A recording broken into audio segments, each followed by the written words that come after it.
Good morning to you as well, sir. Sound check 1 2. Want to make sure everything's good before I turn my back to you all. Just for the news part, and then we're going to turn back around and screen share and get the market update going. All right, well, sound check is in. Good morning, everybody. Welcome to our morning market update for Tuesday, January 20th. We had yesterday off an observation of Martin Luther King Day.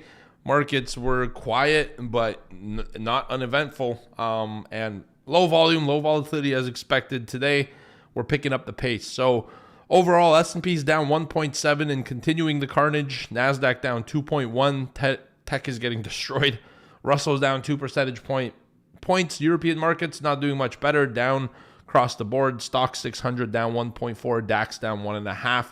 Dollar index is down as well. Dollar Jap yen rate is down 0.2% on the bond carnage. We'll talk about that in a second. Bonds are selling off. 10-year yield is at 4.29. The yield has climbed. German 10-year at 2.88. Both of them up in overnight trading.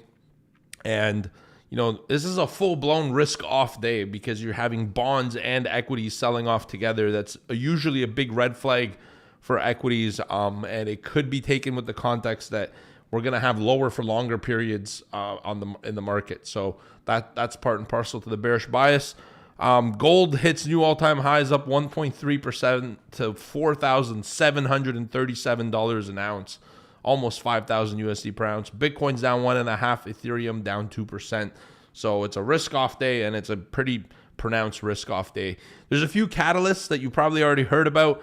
Trump threatening a 200% tariff on French wine. This is after French President Macron did not want to join Trump's panel of peace, which is all about redeveloping Gaza as a country. All right, politics stuff aside, this channel draws people together, not divide them. This is his proposal. The European leaders weren't really on board with it, and back to tariffs, tariff threats to try to push compliance. All right.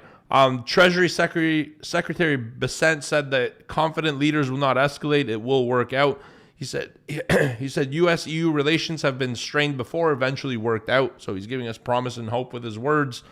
Worst thing countries could do is heighten trade tensions with the U.S., and that's where we are. All right. Market reaction, dollar initially rallied, then dumped.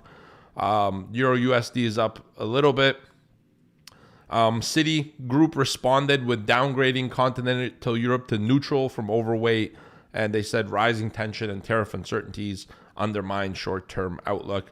All right, look, are we starting a new EU trade war? We don't know, but that's what the market's concerned about, and because the news is hitting without much details, the market goes to risk off. All right, it is an instrument that gets scared of rumors and then prices them in, and when it becomes news, it doesn't react as much. So the fact that there's new tariffs, new potential trade war with Europe, the market does not like that at all, and is going risk off. People are diving to safety, which means selling assets, or getting put protection, which also means selling assets. All right, catalyst number 2, the Japanese bond market is in full-blown crisis. Huge sell-off in JGBs, Japan's government bonds. All right, they're down 80 ticks from Monday's close to 130.66. All right, look at this. The bonds are up 4 points. The yields are up because bonds are selling off. There's an inverse relationship. 40 years up 4.23% on the yield. 30-year up 3.9. 20-year up 3.48. 10-year up 2.88%. The yields are skyrocketing, which is bad for Japan. All right, that is a direct input of higher borrowing costs, higher financing costs. And it reflects worry and risk. All right, these are record levels. It's not a one-off, and it's turning into a bond market crisis out in Japan. What's driving it? There's a few political things driving it. All right, but the 20-year JGB auction is the biggest disaster.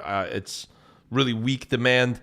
Yields are blowing out to the upside. Watch that because Japan is a source of funding in terms of the carry trade. A lot of people borrow yen, convert it to USD, and earn money on the carry because you pay low rates to Japan and you earn a higher interest rate in the US. And that difference or the spread of that is your carry trade cost. It's not your cost, it's your return. for your carry trade. And as Japanese yields go up, that's going to impact the profitability of the carry trade, which could result in a lot of unwind, which could result in a lot of selling U.S. assets to repay higher cost yen. So many people don't understand or appreciate the correlation to Japanese equities and the Japanese yield bond market to the U.S. equities, but there is one and it's strong. So that's catalyst number 2. EU trade war, Japanese yield blowouts to record levels. Catalyst number 3, Fed chair announcement as imminent as next week. Treasury Secretary Bessent says we have 4 excellent candidates. Announcement could come as imminent as next week. Trump says, I know who I want to be Fed chair. Will announce sometime soon. All right. 4 candidates are Kevin Hassett, Kevin Warsh are the top 2 contenders, and the other 2 are undisclosed. All right. What does this mean? Powell's days are numbered. We already knew that in July. I think he's leaving his post. Probably, not probably, but for like 0% likelihood he gets a renewal term. And we're going to see what that means for the Fed, but there's going to be change of leadership. And what that's going to mean, that's a conversation we can have later on in the year. All right, Asia overnight, tech carnage. Samsung's down 2.3. Big stocks are down 2.3. Nikkei is down. Look, nothing is looking good at the moment. All right, that's where we have to be at. The question we can ask yourself is this sell-off overcooked? And we're going to talk about that in a second when I turn around for the charts. Commodities, gold at new time highs. We talked about that. Oil is kind of flat. Copper's down a lot. Copper is a growth metal, down 1.1%. Crypto's down. And on today's events, we have a few speakers. Treasury Secretary Bessent already spoke, trying to calm markets down. We have ECB's Nagel speaking, SNB's Schlegel, and we have Netflix earnings after the closing bell. We're watching there for subscriber guidance. So we have a lot of stuff, all right, that's influencing the market. And I think the enormity of how many things are happening are pressure enough on equities, let alone the context of each one of those things. So this is where we are at the moment, all right? And then since it's the first morning market update of the week, I'll give you the calendar for the rest of the week. Wednesday, January 2nd, tomorrow, we have CPI for December, super high impact report. So that's at 8:30. Keep an eye out for that. Thursday, we got major data. We have US's PCE, which is the Fed's preferred inflation gauge. Very important. So 2 data points of inflation tomorrow, Wednesday, and then Thursday's PCE indicator. Pardon me. We also have U.S. final Q3 GDP. It's a final number. It's too late. Doesn't really matter. We have Japanese CPI, which is their inflation, which could guide their monetary policy, which is directly correlated to what's going on in the bond market. All right. And then Friday, we have Bank of Japan's policy announcement. It's a major event with big impact to U.S. equities because of the carry trade. So, oh boy, right? You Lord forbid us traders have one freaking day of a holiday and then all this happens. All this madness takes place. It's one way to come back from a holiday day.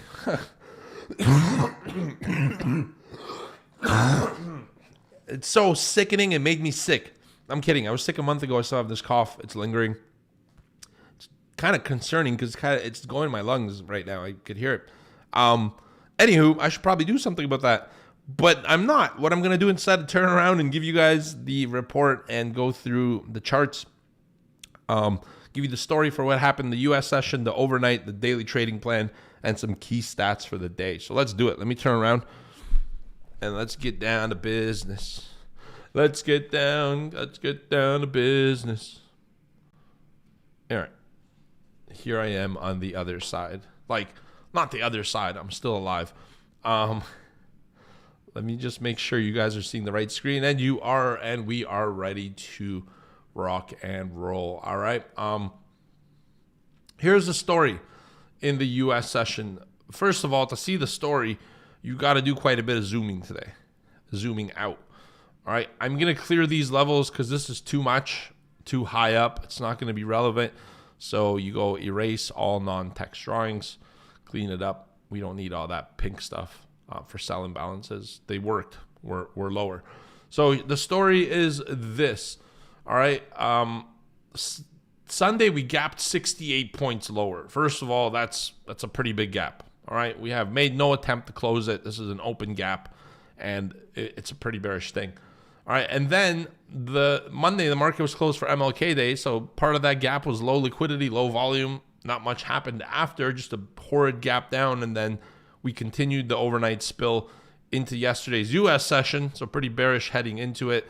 Yesterday's stock markets were closed, but there was still a U.S. session. There was still a U.S. session in the futures market because they were opened for a period of time before they closed at 1 p.m. Eastern. All right, but it was this. Futures were open at 68.96 quarter. That was the mark on the opening price.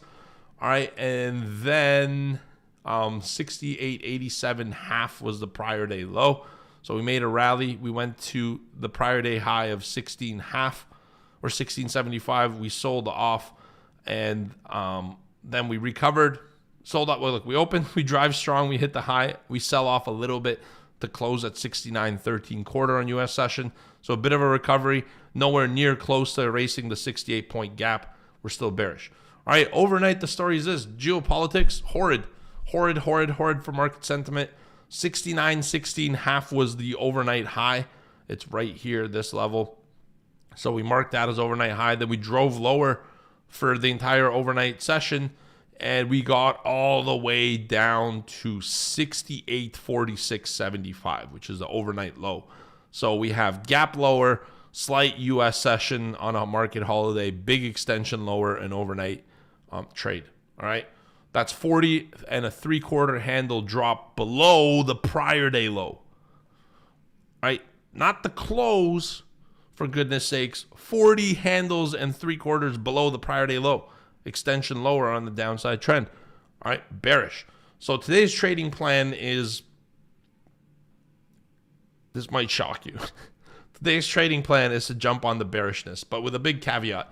Today's flip zone, I like 69.13 to 16, which means really like the high probability long trades aren't going to happen until we get, I don't know, 43 points higher. Above here, you could start to look for some longs structurally. Below there, the longs are speculative and they're fades. So anything below there, this is my flip zone for the bearish side. All right, we're looking for shorts. We could see a head fake buy stop run off the open. I wouldn't be surprised considering how much lower we are from the close of trade on Friday. Seeing a little bit of a run to the upside wouldn't shock me. All right, but this is why I put the flip zone so far away, because if we do have a buy stop run, I think it creates a great selling opportunity for smart money, and I want to stay on the short side as long as we're below 13. So my two sell areas are 87 and then the 10 to 12 area here. All right, this will be the second short. This will be the first as an idea. But I think big money is forced to hedge for longer term. I think risk is structural. I don't think this is a short-term devaluation of the asset. I think it's a structural change to be a little more fearful of ongoing European escalation. So that equates to more selling, more sell orders with a void of buyers. There's probably not that many people looking to stick their neck out on the long side today, and you got a lot of sell orders that overwhelms the auction, and I think hedgers are going to push it lower, and I think we're going to have a spill day even though we're so far down already. All right, targets down to 68.20 and 67.84. This comes from volume profile levels, so 68.20, 67.84 for the day. I think the 20 would cause a rebound to the 46, but ultimately I think 67.84 could be a target for today's sell-off. If it gets really, really bad, and if it gets really, really bad, 67.20, I think that's kind of like the oh crap level. I don't know if we get there. It's not a reasonable target, but it is the ultimate target for today's price action. All right. I'm staying short bias today until we have to flip above the flip zone. Longs are for fades only, and it's only if I catch moments that I think overwhelmed on the sell side that I think need a little bit of reprieve, a little buy stop run to reset the downside trend. But I'm not looking for structural long trades. I'm looking for long fades if they happen based on order flow. Trend is down. If bonds and equities continue down, risk off is going to intensify. Put that on your chart this morning, 1,000 million %. Look at bonds. Look at the 10-year yield. The bonds going down means the 10-year yield is climbing. So if the 10-year yield is climbing and equities continue selling off, more confirmation that we're in a bearish scenario in the market and confirms the trend and the intent for the day. All right. Obviously, pardon me, watch order flow and real-time auction for Qs, and that will be the plan for today. Here are some stats for you to get you started in the session. I post these stats daily on X. You should follow me there, George Papazov. And we have TradePro Academy too, but George Papazov is the one that I tweet from, and the reason that is people like people, not companies. So it tends to get better growth if you do it from a personal name. So on X at George Papazov, that's where I post daily and quite a bit and quite useful stuff. So today's stats, the zero gamma level for the ES is 69.35. That's up there.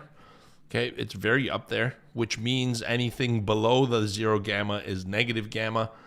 SPX has negative 102 million open gamma. All right. Call open interest is 6.6 million. Put open interest is 11.1 million. So you see a lot of trades happening on the put side. Doesn't surprise me. People are buying protection for their portfolios. All right. The volatility trigger is 69.76. So as long as you're below 69.76, which is way up there, it's a high risk environment to the downside for extension. Yesterday, we didn't have a volume number on CME because it was a holiday day. I'm guessing it was probably less than what we've already traded so far. This morning, we're at 636,000 contracts. For reference, a typical day is around 2 million. And a typical pre-market open around this time is around 200 to 300,000. Top end of 300K being really good, low end being lower volume. We're double that. So high volume, high market participation, expect high volatility and high moves, and we're trending to the downside. So I'm looking for the downside extension. 1 day move, expected percentage is 0.69% for today's session. And let's see what we get on the open. Two things could happen. One is a buy stop run. I think the idea there would be to sell into strength. This morning, I'm selling strength under 69.13. The other thing could be we open up bearish and we never let go and we continue lower. The one hiccup will be around the 46. If you get a short and you run into this 46 area, be very careful there. We have an overnight low that could act as a little buffer or a little temporary buy stop run or a little speed bump before continuing lower to the 68.20, 67.84. And my God, if we get 67.20, it'll be ugly. But those are the downside targets. What I got for you guys, any questions? I'm back. Marco, what's up, brother? Welcome back. We missed you. We really did. Prashant, good morning, sir. Mikey, see you in the room, brother. Triangle trading floor. We're probably getting a downside triangle today, brother. The tip of the triangle will be pointing down, which would be a liquidity trap if it triangulates, it comes back up. But that's one of the options. Appreciate you guys. Love you all. Thank you for tuning in to this morning market update. Big announcement. Tuesday, February 3rd at 7 p.m. Eastern time. I'm hosting my first webinar in over 2 years, and I'm going to introduce you to some concepts of order flow with a focus on pinpointing entries.